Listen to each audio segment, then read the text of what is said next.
வணக்கம் மக்களே! இன்னைக்கு நம்ம மார்க்கெட் பாசிட்டிவ் பெர்ஃபார்மன்ஸ குடுத்திருக்கு. நிஃப்டி 50 ஒரு 100 பாயிண்ட்ஸ் வரைக்கான ஏற்றத்த குடுத்திருக்கு. நம்ம ஆஃப்டர்நூன் டிஸ்கஸ் பண்ணும்போது கன்சாலிடேஷன் தான் போயிட்டு இருந்தது. ஆனா, அதுக்கப்புறம் அருமையான ஒரு பெர்ஃபார்மன்ஸ் நிஃப்டி 50ல ஏற்பட்டிருக்கு.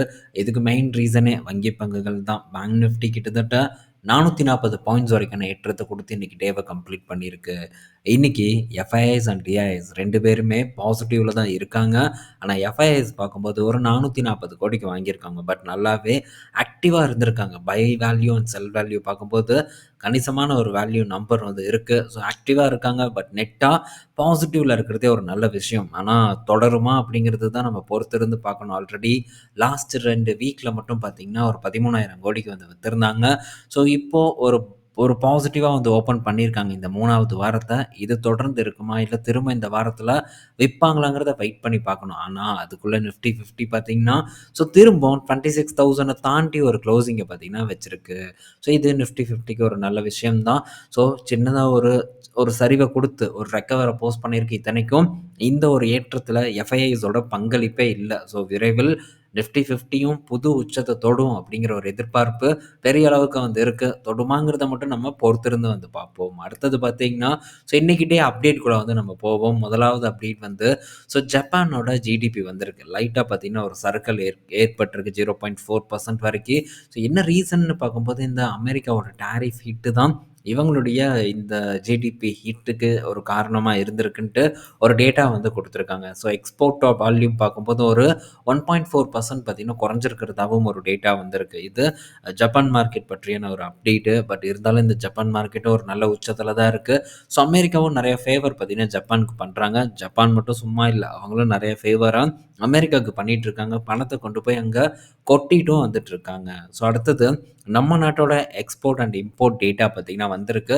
ஸோ கடந்த 7 மாசத்தோட டேட்டா தான் இந்த டேட்டா. இதுல ஸோ நம்ம யாருக்கு அதிகமா எக்ஸ்போர்ட் பண்ணியிருக்கோம்னா, அமெரிக்காவுக்கு பண்ணியிருக்கோம். யார்கிட்ட இருந்து அதிகமா சரக்க வாங்கியிருக்கோம்னா, சைனா கிட்ட இருந்து வந்து வாங்கியிருக்கோம். ஸோ என்னென்ன நாட்டுக்கு நம்ம அதிகமா பண்றோம்னா, முதல்ல அமெரிக்கா இருக்காங்க எக்ஸ்போர்ட்ல $52 பில்லியன் ஃபார்மா, ஜுவல்லரி, இன்னும் மற்ற என்ஜினியரிங் ப்ராடக்ட்ஸ் இதெல்லாம் வந்து அமெரிக்காவுக்கு எக்ஸ்போர்ட் பண்ணிட்டு இருக்கோம். அதுக்கு அடுத்தபடியா 2வது இடத்துல யுஏஇ வந்து இருக்காங்க. $22 பில்லியன் பார்த்தீங்கன்னா, அவங்களுக்கு நம்ம எக்ஸ்போர்ட் பண்ணிட்டு இருக்கோம். அதே சமயத்தில அவங்க கிட்ட நம்ம இம்போர்ட்டும் பண்ணிட்டு தான் இருக்கோம். ஆனா என்ன எக்ஸ்போர்ட் பண்றோம் அப்படின்னு பார்த்தா, ரிஃபைன்டு பெட்ரோலியத்த வந்து நம்ம அவங்களுக்கு எக்ஸ்போர்ட் பண்றோம். அங்கருந்து நம்ம கச்சா எண்ணெய் இறக்குமதி பண்றோம்.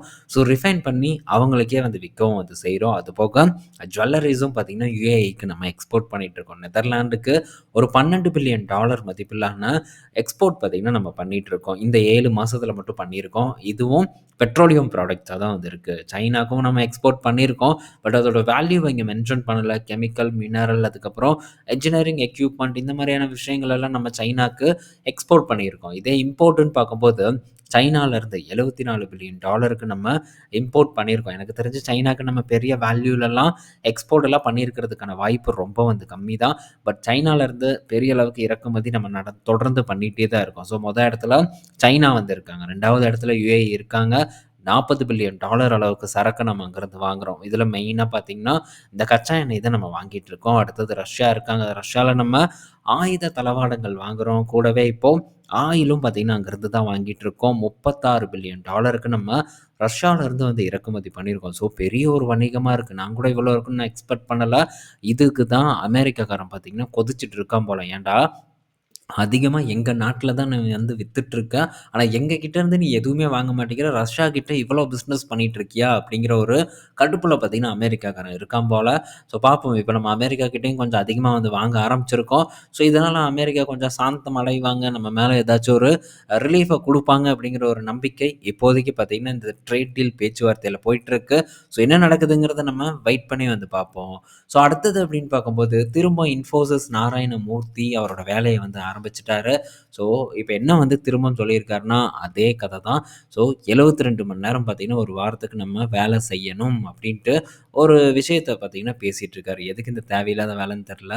ஸோ இந்த 996 ரூல் பார்த்தீங்கன்னா சைனால இருக்கு. சைனா அப்படி இப்படின்ட்டு வந்து போட்டுட்டு இருக்காங்க. ஸோ ஃபர்ஸ்ட்டு நம்மளும் சைனாவும் ஒண்ணும் இல்ல. ஸோ அங்க வேற மாரி இருக்கும். இங்க வேற மாரி இருக்கும். பட் இப்போ வந்து ஒரு கம்பேரிசன பார்த்தீங்கன்னா, சைனா கூட வச்சு நீயும் 9 மணி நேரம் வேலை செய் அப்படின்னு தான் இவங்க சொல்றாங்க. ஸோ இது 9 மணி நேரம் கூட இல்ல. அதுக்கும் மேல 12 ஹவர்ஸ் பார்த்தீங்கன்னா, நம்மள ஒரு நாளைக்கு வேலை செய்ய சொல்றாங்க. காலையில 9 மணிலேருந்து நைட்டு 9 மணி வரைக்கும் நம்ம வேலை செஞ்சோம்னா, ஸோ என்ன ஆகும் அப்படிங்கிறத மட்டும் நெனச்சு பாருங்க. ஸோ அந்த அளவுக்கு ஒரு ப்ரெஷர் வரும். ஃபேமிலியில டெஃபினட்டா டைம் ஸ்பெண்ட் பண்ண முடியாது. அதே மாரி நீங்க இந்த ஒர்க்க தாண்டி அடுத்த கட்ட ஒரு விஷயத்தையும் உங்களால யோசனை பண்ண முடியாது. இப்ப நான் வந்து மார்க்கெட்ல டைம் ஸ்பெண்ட் பண்ணிட்டுருக்கேன். ஸோ நல்ல ஒரு ஒரு இது இருக்கு. பட் நான் ஒர்க் ஃப்ரம் ஹோம் அப்படிங்கிற ஒரே காரணத்தினால தான் பண்ணிட்டுருக்கேன். ஸோ ஆஃபீஸோட ஒர்க்க அப்படி இப்படின்னு இழுத்து கூட நம்ம நைட் வரைக்கும் வந்து கொண்டு போயிரலாம். மேபி நான் ஆஃபீஸ்க்கு போயிட்டு வர மாரி இருக்கேன். 9 டூ 9 நான் ஒர்க் பண்றேன் அப்படின்னா, ஸோ டெஃபினட்டா வாழ்க்கையில அடுத்த கட்ட ஒரு முன்னேற்றம்னு வராது. "ஏன்பா நீ நல்ல வேலை செஞ்சு அடுத்த போஸ்டிங் வாங்க வேண்டியது தானங்கிற ஒரு கேள்வி வரும். ஏன்னா, இப்ப நம்ம ஆஃபீஸ்ல ஒரு கிட்டத்தட்ட 10,000 பேர் இருப்பாங்க. ஒரு 2,000 பேர் இருப்பாங்க. அ ஒரே ஒரு பிரான்ச்ல அப்படின்னு நம்ம எடுத்து பார்க்கும்போது, ஸோ எல்லாத்துக்கும் போஸ்டிங் கிடைக்குமான்னு கேட்டா, டெஃபினட்டா வந்து கிடைக்காது.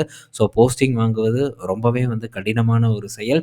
ஜால்ரா போடாம டெஃபினட்டா போஸ்டிங் ஐடி கம்பெனிஸ்ல கிடைக்காது அப்படிங்கிறத நான் அடிச்சு சொல்லுவேன். நீங்க என்ன வேணா வந்து வேலை செஞ்சுக்கலாம். பட் நம்ம அவங்களுடைய ஃபேவரா வந்து இருக்கணும். ஃபேவரட்டா இருக்கணும். இருந்தா தான் போஸ்டிங் பார்த்தீங்கன்னா, ஐடி கம்பெனிஸ்ல உறுதியா வந்து நமக்கு கிடைக்கும். பட் இவங்க சொல்ற மாரி 12 மணி நேரம் நம்ம வேலை செய்வோம். கடைசியில டிசிஎஸ் வந்து எப்படி 20,000 பேத்த அடிச்சு தூக்குனாங்க. "போ நீ கிளம்பிட்டே இருப்பா, நீ வேண்டாம் போதும்" அப்படின்னு சொன்னானுங்கன்னா, வெளிய வந்தோனே நம்ம டோட்டலா 0. ஸோ வேற கம்பெனில இன்டர்வியூ அட்டெண்ட் பண்ணணும். ஸோ வேலை கிடைக்கணும். இந்த மாரி பல விதமான ஒரு பிரச்சனைகள் பார்த்தீங்கன்னா, நம்மள சுத்தி இருக்கும். ஸோ இது டெஃபினட்டா பார்த்தீங்கன்னா, வேலைக்கே ஆகாது. இந்த மாரி ஒரு கம்பெனிக்கு நம்ம இவ்வளோ நேரம் வந்து வேலை செஞ்சு குடுத்துட்டு இருந்தோம்னா, நம்ம டெஃபினட்டா வந்து ஒரு பெரிய ஒரு வெல்த்த கிரியேட் பண்ண மாட்டோம். ஸோ உங்களுக்கு ஆஃபீஸ் ஒர்க் இருக்கு அப்டின்னா, ஸோ முடிஞ்ச அளவுக்கு சேவிங்ஸ உயர்த்துறதுக்கு நம்ம ட்ரை பண்ணணும். கணிசமான ஒரு தொகை இருக்கணும். ஸோ ஷேர் மார்க்கெட் அப்டின்னு தான் இல்ல. ஒவ்வொருத்தங்களுக்கும் ஒவ்வொரு பிசினஸ் வரும். ஸோ சில பேர் நான் இன்னைக்கு ஒரு நண்பர் கூட கமெண்ட் வந்து போட்டிருந்தாரு. என்னன்னா, நான் வந்து ஸ்விக்கில ஓட்டுறேன்னா, நான் வந்து ஸ்விக்கில ஓட்டிட்டு இருக்கேன். இதுலருந்து வர அமௌண்ட்ட தான் இன்வெஸ்ட்மென்ட் வந்து பண்ணிட்டு இருக்கேன் அப்டின்ட்டு ஒரு நண்பர் போட்டிருந்தாரு. ஸோ வரவேற்கத்தக்க ஒரு விஷயம். நானும் ஃபுட் டெலிவரி பண்ணியிருக்கேன். இப்போ இல்ல. பிஃபோர் கோவிட் பார்த்தீங்கன்னா, ஃபுட் டெலிவரி பண்ணியிருக்கேன். அது ரொம்பவே எனக்கு புடிச்ச வேல. ஸோ இதுக்கு தான் அப்படின்னு இல்லாம, ஸோ கன்னா பின்னான்னு ஓட்டுவேன். காலையில 10 மணிக்கு போனேன்னா, நைட் 2 மணி வரைக்கும் பார்த்தீங்கன்னா, ஃபுட் டெலிவரி எல்லாம் நான் வந்து பண்ணியிருக்கேன். ரொம்பவே வந்து விரும்பி பண்ண ஒர்க். பட் அதுக்கப்புறம் அதில வந்து பே எல்லாம் ரொம்ப கம்மியாயிருச்சு. ஸோ நான் போன அந்த ஃபுட் டெலிவரி கம்பெனிக்காரனும் இழுத்து மூடிட்டு Zomatoக்கு வித்துட்டு ஓடிட்டான். ஆனா, நல்ல ஒரு ஒர்க். இந்த மாரி சில பேர் ஆட்டோ ஓட்டுறாங்க. ஐடி கம்பெனில வேலை செஞ்சுட்டு ஆட்டோ ஓட்டுவாங்க. ஸோ சில பேர் ஹோட்டல் வச்சிருப்பாங்க. உங்களுக்கு என்ன ஒரு பிசினஸ் வருமோ, அத மட்டும் கான்சன்ட்ரேட் பண்ணுனாலே போதுமான ஒண்ணு. ஏன்னா, இப்ப நம்ம பண்ணக்கூடிய பார்ட் டைம் அப்படிங்கிற ஒரு ஜாப் ஃபியூச்சர்ல நமக்கு ஃபுல் டைமா வரும். ஸோ ஷேர் மார்க்கெட் ஓகே வருது அப்படின்னா நம்ம பண்ணலாம். இன்கேஸ் வரலைன்னா, அதில நம்ம எப்பவும் போல சிப்பா வந்து பண்ணிட்டு, நமக்கு எது மெயின் பிசினஸோ அந்த பிசினஸ்ல வந்து நம்ம கான்சன்ட்ரேட் பண்றதுக்கு ட்ரை பண்ணலாம். ஸோ எனக்கு வந்து மெயினா மார்க்கெட் தான் வந்து நான் பார்க்குறேன். ஸோ அந்த இடத்துல தான் வந்து ட்ரேடிங் அண்ட் இன்வெஸ்ட்மென்ட் அப்படிங்கிறத நான் பண்றேன். ஸோ அந்த மாரி ஒவ்வொரு ஊழியர்களும் இந்த மாரி ஒரு செகண்ட் ஜாப் அப்படிங்கிறத டெஃபினட்டா கைவசம் வச்சுக்கணும் அப்படிங்கிறது என்னுடைய ஒரு ரிக்வெஸ்ட்டா இருக்கு. என்னைக்கு வேணா கழுத்தோட சேர்த்து அடிச்சு தொரத்தி விடுவானுங்க. அடிச்சு தொரத்தி விட்றதுக்கு முன்னாடி நீயும் வேண்டாம், உன் வேலையும் வேண்டாம், கிளம்புறோம் போயிட்டு வாடா அப்படின்னு சொல்லிட்டு நம்ம பாட்டுக்கு போகணும்னா, ஸோ இந்த விஷயங்கள நீங்க கம்ஃபோர்ட் ஜோன்ல இருக்கும்போதே வந்து பண்ண ஆரம்பிச்சிருக்கணும். ஸோ கம்ஃபோர்ட் ஜோன்ல இருக்குன்னு சொல்லிட்டு ஜாலியா நம்ம உட்காந்துக்கிட்டோம்னா, ஃபியூச்சர்ல அது ஒரு பெரிய ரிஸ்க்கா வந்து மாறுவதற்கான வாய்ப்பு அதிகமா இருக்கு. ஸோ நம்ம நண்பர்கள் இந்த மாரி ஒரே ஜாப்ப நம்பி இருக்கலாம். ஸோ அவர்களுக்காக தான் இத சொல்றேன். அதே மாரி குறிப்பா முக்கியமான ஒரு விஷயம், உங்களுக்கு என்ன வருமோ அத மட்டும் தான் நம்ம பண்ண முடியும். ஸோ அதனால என்ன உங்களுக்கு பிடிச்ச ஒரு ஒரு வேலையோ, அந்த வேலையில உங்க கான்சன்ட்ரேஷன சைட்ல வந்து பண்ணுங்க. டெஃபினட்டா பெரிய ஒரு வெற்றி கிடைக்குங்கிறத சொல்லிட்டு அடுத்த டாபிக் உள்ள போலாம். இதுல பார்த்தீங்கன்னா, AstraZeneca பார்த்தீங்கன்னா, சன் ஃபார்மா கூட வந்து பார்ட்னர்ஷிப் பண்ணியிருக்காங்க. இந்த பார்ட்னர்ஷிப் மூலியமா சன் ஃபார்மா அண்ட் இந்த AstraZeneca இந்தியா இந்த கிட்னி அண்ட் ஹார்ட் டிசீஸ் ட்ரக்க வந்து விக்க போறதா வந்து சொல்லியிருக்காங்க. இது சன் ஃபார்மாக்கு ஒரு நல்ல செய்தி தான். அடுத்தது JSW குரூப் கிட்ட இருந்த ஒரு அப்டேட்டு. ஸோ JSW போர்ட் பார்த்தீங்கன்னா, ஓமன்ல வந்து ஒரு 3,700 கோடிக்கு ஒரு 51% ஸ்டேக் அங்க இருக்கக்கூடிய ஒரு நிறுவனத்தில வந்து வாங்குறாங்க. ஸோ இது பார்த்தீங்கன்னா, இந்த போர்ட் தான். இந்த நிறுவனத்த வாங்குறது மூலியமா ஸோ அந்த இடத்துல ஒரு போர்ட்ட வந்து பில்ட் பண்ண போறதாவும் ஒரு டேட்டா வந்து குடுத்துருக்காங்க. இது JSW போர்ட்டுக்கு இன்ஃப்ராக்கு ஒரு பாசிட்டிவான ஒரு நியூஸ். அடுத்தது பார்த்தீங்கன்னா, இன்னைக்கு டேல சில வங்கி பங்குகள் அதுவும் குறிப்பா குட்டி, குட்டி வங்கி பங்குகள் எல்லாமே ஒரு நல்ல பெர்ஃபார்மன்ஸ வந்து பண்ணியிருந்தது. ஸோ அதில பார்த்தீங்கன்னா, ஈக்விட்டாஸ் ஸ்மால் ஃபினான்ஸ் பேங்க் இதுக்கெல்லாம் என்ன ஆச்சுன்னே தெரியல. என்னதான் ஆச்சு அப்படிங்கிற மாரி இந்த வங்கி பங்கு அருமையான ஒரு பெர்ஃபார்மன்ஸ பார்த்தீங்கன்னா, இன்னைக்கு டேல டெலிவர் பண்ணியிருக்கு. 7.25% வரைக்கான ஏற்றம். இந்த எக்விட்டாஸ்ல வந்து ஏற்பட்டிருக்கு. ஸோ எக்விட்டாஸ்ன்ட்டு இல்ல, பல பங்குகளும் பார்த்தீங்கன்னா, எதெல்லாம் படுத்து கிடந்ததோ, அதெல்லாம் பார்த்தீங்கன்னா, நல்ல பெர்ஃபார்மன்ஸ வந்து போஸ்ட் பண்ணிட்டுருக்கு. ஸோ இங்க ஒண்ணும் அவ்வளோ சிறப்பான ஒரு பெர்ஃபார்மன்ஸ் இல்ல. இங்க பாருங்க, எப்ப இருந்து ஒரு சுமாரான பெர்ஃபார்மன்ஸ குடுத்துட்டுருக்கு. பட் இதில ஆக்சுவலா ஏற்பட வேண்டிய ஒரு கரெக்ஷன் ஏற்பட்டிருக்கான்னு கேட்டா, ஏற்படவே இல்ல. அதுக்கு முன்னாடியே ரெக்கவர வந்து குடுக்க ஆரம்பிச்சுருச்சு. ரூ. 50 கிட்ட இருந்து இப்போ ரூ. 65 வரைக்கான ஒரு ஏற்றம் பார்த்தீங்கன்னா, இந்த எக்விட்டாஸ்ல நடந்திருக்கு. ஸோ இந்த எக்விட்டாஸ விடுங்க. ஸோ நெக்ஸ்ட் பார்த்தீங்கன்னா, டிசிபி பேங்க். பட் இது கூட ஓரளவு குவாலிட்டியான ஒரு பேங்க். இன்னைக்கு இந்த டிசிபி பேங்க்கும் ஒரு நல்ல ஏற்றத்த வந்து டெலிவர் பண்ணியிருக்கு. ஸோ ஸ்டில் பார்த்தீங்கன்னா, அட்ராக்டிவான வேல்யூல இருக்கு. 6% வரைக்கான ஏற்றத்த குடுத்துருக்கு.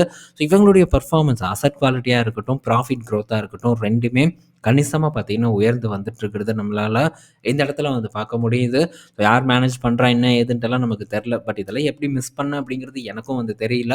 ஸோ ஓரளவு அட்ராக்டிவான ஒரு வாய்ப்பு பார்த்தீங்கன்னா, இந்த டிசிபி பேங்க்ல இருந்திருக்கு. அந்த டைம் கொஞ்சம் வந்து எஃபோர்ட் போட்டிருந்தேன்னா, இந்த பேங்க்க வந்து கேப்சர் பண்ணியிருக்கலாம். லாங் டெர்ம் இல்லைனாலும், ஸோ ஒரு ஒரு மிட் டெர்ம்க்காச்சும் வந்து நம்ம இந்த டிசிபி பேங்க்க வந்து கேப்சர் பண்ணியிருக்கலாம். பட் நான் வந்து இத எப்படி மிஸ் பண்ணேங்கிறது எனக்கே தெரியல. கிட்டத்தட்ட 2 வருஷத்துக்கு மேல இந்த பங்கு வந்து ஒரு கன்சாலிடேஷன் ஜோன்ல இருந்திருக்கு. ஸோ இந்த மாரி கன்சாலிடேஷன் ஜோன்ல இருக்கக்கூடிய பங்குகள்ல கொஞ்சம் எஃபோர்ட் மட்டும் நம்ம போட்டோம்னா, ஸோ நிச்சயமா நல்ல ஒரு ரிட்டர்ன வந்து நம்மளால எதிர்பார்க்க முடியும். இந்த மாரி பல பங்கு வந்து நமக்கு கிடைச்சிருக்கு. ஸோ 2025 மார்ச்ல நிஃப்டி 50 கரெக்ட் ஆகும்போது ரூ. 98 கிட்ட அரவுண்ட் ஒரு ₹100 கிட்ட பார்த்தீங்கன்னா, இந்த டிசிபி பேங்க் இருந்திருக்கு. அங்கருந்து பார்த்தீங்கன்னா, இப்போ ரூ. 186 போயிருக்கு. ஆல்மோஸ்ட் எல்லா வங்கி பங்கும் ஏறிருச்சு. ஆனா இந்த கர்நாடகா பேங்க் அப்படியே குப்புறப்படுத்து உருண்டு பெரண்டு கிடக்குதே தவிர, அங்கருந்து மேல எந்திரிச்சே மாட்டேங்கிறான். ஸோ இப்போ கர்நாடகா பேங்க் ரீசென்ட்டா பார்த்தீங்கன்னா, நான் வந்து ஃபோக்கஸ் பண்ணியிருந்தேன். பட் பெரிய அளவுக்கு குவான்டிட்டி எல்லாம் இல்ல.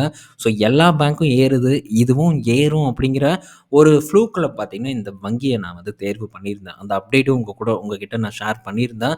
ஆனா, இங்க பார்த்தீங்கன்னா, பெரிய ஒரு பெர்ஃபார்மன்ஸ் பார்த்தீங்கன்னா, ஏற்படாம தான் வந்து இருக்கு. பட் இதில டெஃபினட்டா நான் லாங் டெர்ம் அந்த மாரிலாம் வந்து இருக்க மாட்டேன். ஸோ இப்போதைக்கு பேங்க் நிஃப்டி நல்ல பெர்ஃபார்மன்ஸ குடுத்துட்டுருக்கு.